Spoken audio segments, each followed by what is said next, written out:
ਕੁਦਰਤ ਦਾ ਮੀਂਹ ਪਾ ਖੁਦਾਇਆ ਤੇ ਬਾਗ ਸੁੱਕਾ ਕਰ ਹਰਿਆ।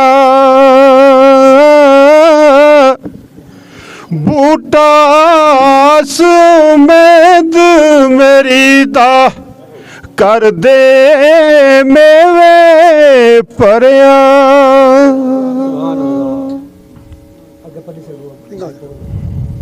ਤੇ ਮਿੱਠਾ ਮੇਵਾ ਬਖਸ਼ੇ ਜਿਆ ਕੁਦਰਤ ਦੀ ਗਤ ਸ਼ੀਰੀ।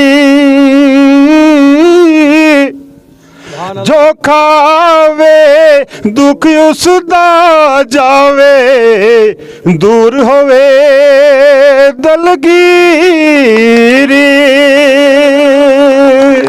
ਸੀਨ ਸੋਹਣੀਏ ਮਸਤ ਅਲ ਮਸਤ ਰੋਤੇ ਮੇਰਾ ਦਏ ਸਲਾਮ ਨਾ ਪਾਨੀਆਂ ਨਾ। ਨੰਗਾ ਪਾੜਗਾ ਛਾੜ ਮਾਂ ਖੇਡ ਖੇਡੇ, ਪੱਤਰ ਬੂਟਾ ਜਾਣੇ ਮੇਰਾ ਹਾਣੀਆਂ ਨਾ।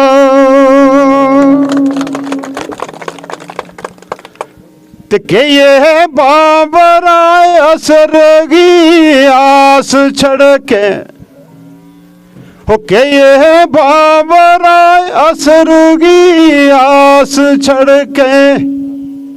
ਦੇ ਜਾ ਆਸ ਕੋਈ ਨਾ ਮਾਨੀਆਂ ਨਾ।